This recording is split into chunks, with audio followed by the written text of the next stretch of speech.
дӯстон, дарси дуюми веб-программирование. Ва имрӯз дар давоми дарс мо ёд мегирем ки чӣ хел ҳамин намуди чизҳое ки шумо дар экран мебинед, ссилка мондан, як страничкаи дигар рафтан, ин хел хединг мондан, лист соз кардан, сурат мондан ва ранга ариш кардана ёд гирем. Дар давоми дарс ҳамин чиза мефаҳмем. сар мекунем. Чизе ки шумо мебинед ҳамин коде ки дар дарси гузаштагимон мо кардагӣ будем, навиштагӣ будем, ҳамон кодаи дар экран. Бози мо ҳамин кодона просто дополнить мекунем. мо иҷа сар мекунем бачаҳо. Ай div худаш вообще як блоки кода бигем барои отдельный блок тақсим кардани коди моҳое ки мо будем гум назанем дар коди худмон. Биен фаҳмонем хубтараш ки ҳамин хединг худаш чие. Барои мо диви нав мекушоем. Дар ҳамин Microsoft VS Code мо метавонем просто div нависем, таба биҷақем, худаш заполнить мекунем, удобнее омада Intel. Хоб мо значит доштем H6 heading 6 менависем, яъне уровени 6 heading. H5 дорем мо бо heading 5. Хоб яъне мегӯем ин чиям вообще чун мо инро биё запустит мекунем, open with link server мекунем. Хоб ин мекушояш мо чиза дига истем. Дар як қисми экран дар қисми зиёдаш мекушоем ира, дар қисми дигараш коди худмонро мекушоем. Хоб баъд мо мебинем ки ҷада чӣ гап рафтесай H6 H5. Хоб мо ҳам хел дорем H4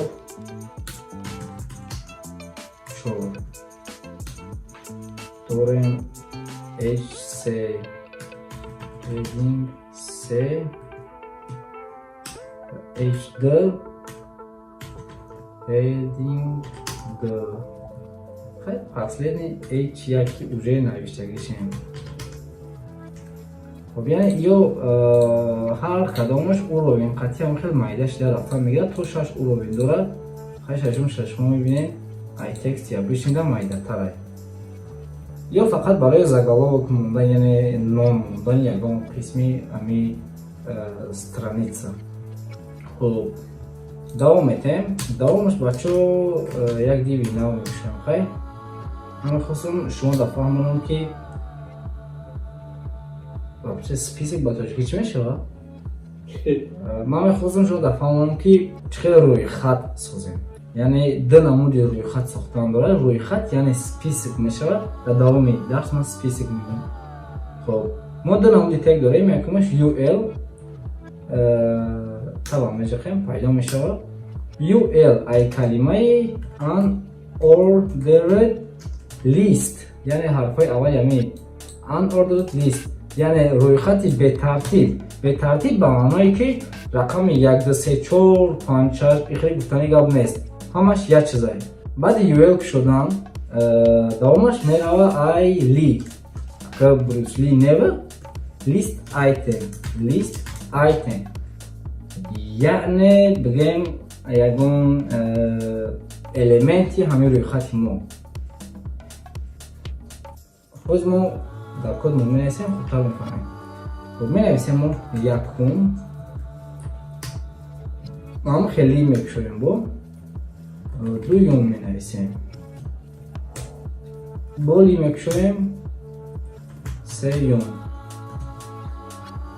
хоб шумо чиқаре ки ҷа дидестен бачаҳо, якум дуюм сеюм пайдо шидестан.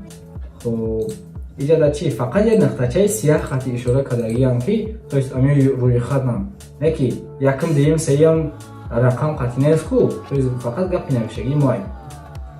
ами маънои яъне рақами тартибӣ надоштанаш unordered мешавад, яъне бетартиб. бо лист дига намуд дорад, OL мегӯям уша. иш мешавад ordered list бачаҳо, ordered list.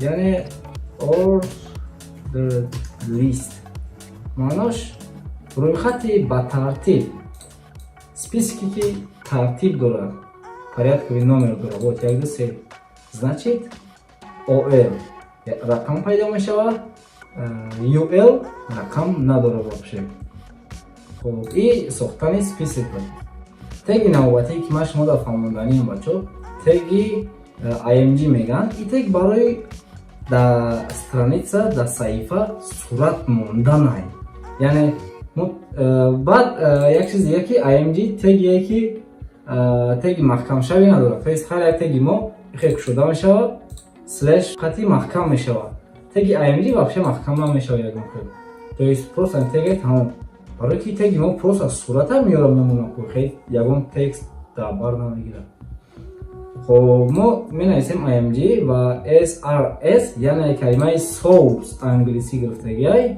source این هم کلمه گرفتگی معناش سرچشمه میشود تو سرچشمه مو رسمی که ما موندنیم جای ما پیشکی یک رسم گرفتگی موندگیم این اینجا دار ما میرد کپی رو کنیم اینجا فستایت کنیم خب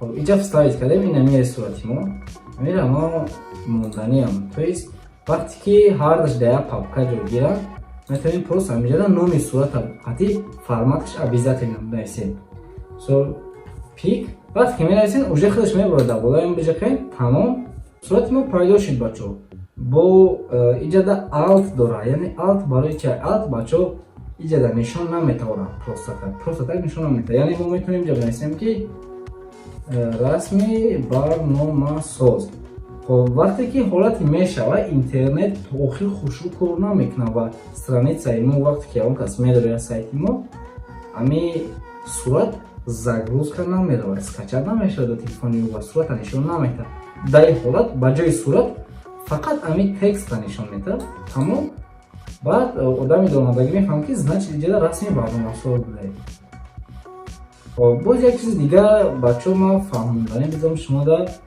яъне як теги дига теги мо меборад теги а давайте мо меудалитем дар ҷои мисолим а просто а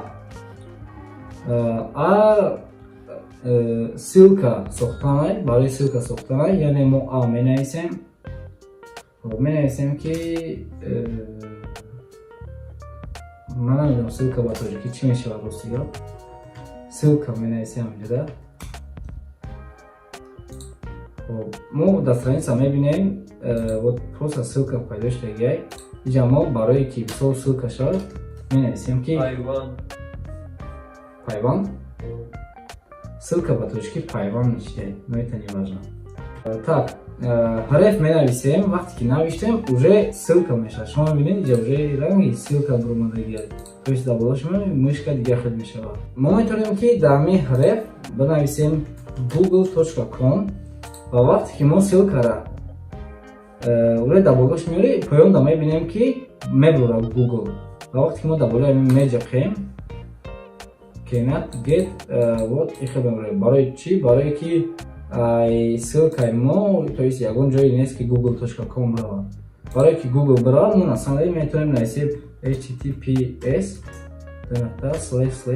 www.google ман боварӣ надорам ки месамем хоб мо страницаро обновид мекунем мебинем уже https поёмда бувардиса ва вақте ки мо дар болои меҷақем руче кнопкаи байнгии мушкаи қати контрол бежақем ки дар вкладкаи нав букшад мебинем google.com доромад значит ссилкаи мо кор кардиса хоб бо як чизи дига бачо вақте ки мо сайти мо фақат як саҳифа намешавад як саҳифа мешавад вот допустим мо соз карданием як ҷое ки пользователь мисол одаме ки сайти мо доромад дар онҷа биҷақа тора дар бораи мо хоб мо меҷақем таб аввали ҷоша ҳеч намекунем текстро менависем ки дар бораи мо хоб инҷа дар текстро менависем чӣ хоб барои текст ира навиштан то есть дига саҳифа равон кардан мо як кор кунем бояд аввал дар ҳамин папкаи худмон як файли нав созад мекунем дар папкамо меҷақем نه خیلی. بعد این جای وب نمیره همین کنکای کنگیش تریجا پیدا میشه. ما допустим میره about میکنیم точка html اینتر. خب ما دایره چیکار میکنیم بچه؟ ما اینجا просто یک обычный ссылка میشه. خب شما وقتی که همینجا در اومدین علامت خطاب نویسین و میبینین emit abbreviation то есть کوتاه کردگی таба بجخین сразу страница ما قریب که پر میشود. و وقتی که همینجا شما میجخین و اکران کم تر کنید که بطور در تایتل شما میتونید نویسین که در باره ما خطاب در بعدی میتونید просто یک تا h1 بکشویم در درونش بنویسیم همین را در باره ما ایرا ویلیزات میکنیم در اینجا میمونیم ویلیزات کپیا میکنیم میمونیم که در هر جواب باشد. значит ما در اینجا میتونیم ссылкой همین را بنویسیم همین فایل را بنویسیم то есть about точка уже خیلیش بروردش. برای چی؟ برای که هر چون در پاپکا جای گیرن سرازو میوباش about.html وقتی که در باره این میجقه در باره ما بود پیدا شد. خب آن اکا اینجا یک سوال میگه اکا امیری هر دیگه برابرم خوشو نمیتو امیرا در باره ما پایان بیارم ایرا میشه کدام یعنی چی خیلی ما اول ایرا بیاد در تگ رو چه فرامون مثال میبینیم و چیزی میفرامون مینویسیم نوشته گیه. خب ما میفرامون که امی کلمه پایان بیاد چه خیلی میکنیم یک تگ دیگه هست در HTML که ویا محکم کردن در کار نیست. این تگ BR میشود. خب ما میکشویم BR و محکم میکنیم.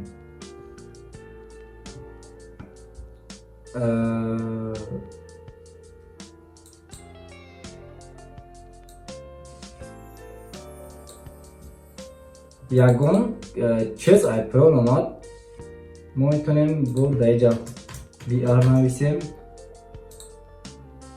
نوید میکنیم میبینیم یک پایان اومد. خیلی نگده یکون اشب کامش هست اب نویسیم طول میشه. این اینجا که اشب کامش هم میتونه که یکون مقابله مشتگی هایی برای که تگه توقی محکم نکردیم. BR یعنی break line تیپ هم خیلی دار break line شکستن تو است خطی ناو. خب وقت ما میگیره در لبای جمعونیم دیگرش ای پایان میام допустим айбари ҳамин BR менависем ссылкаи мо пурна мешавад абнавид мекунем уже хеле хоб дар бораи бижахем страницаи дигар мо метавонем ранги ҳамин бори просто допустим буд страницаи худмон дар аз азат кунем ҳадеф баробари http бачаҳо фомӯш накунед вақти шумо ягон сайт нишон метаҳед https бимонед обязательно ки намеёбаш бо youtube.com менависем ки یا که youtube.com یا /amirilife نویسیم بیر باتاجی کنیم کمی خونش صحیفه ما در یوتیوب ما پیش ای یکتا BR مونیم بود. خب من رویم اینجا در search not found the page isn't available. Значит, ки мо бояд як чиро айҷад хеле значоки чиро добавить кунем add sign меган дар англиси add sign значок реклама мешавад не ки дар тоҷикӣ намедонам чӣ мегӯям дар руси собачка мешавад медонам. хоб медорем хай онҷа да пожалуйста вот ютуби мадрома назар мекунем страницаи худмон обновид. як чизи дига хоб мо метавонем ҳар як ҳамин текстҳоро ба хости худмон ранг кунем. мо допустим вот heading д медонем ҳаминҷа як пробел мемонем менависем style st менависем уже худаш мегӯяд style медоем паттернаш менависем color д нуқта green мемонем green нуқта variable мемонем бо хуб тараб мебинем south shade. хоб нашоди синтаксиси и бачаҳо ҳайрон нашен аллакай CSS мешавад ва CSS ҳамон дар дарсҳои ояндамон иншоалло ки боз хубтар хоҳем хонд. Барои дарси имрӯза ҳамин тамом, то дарсҳои дигар. Лайк, подписаться, комментарий фаромӯш нашавад.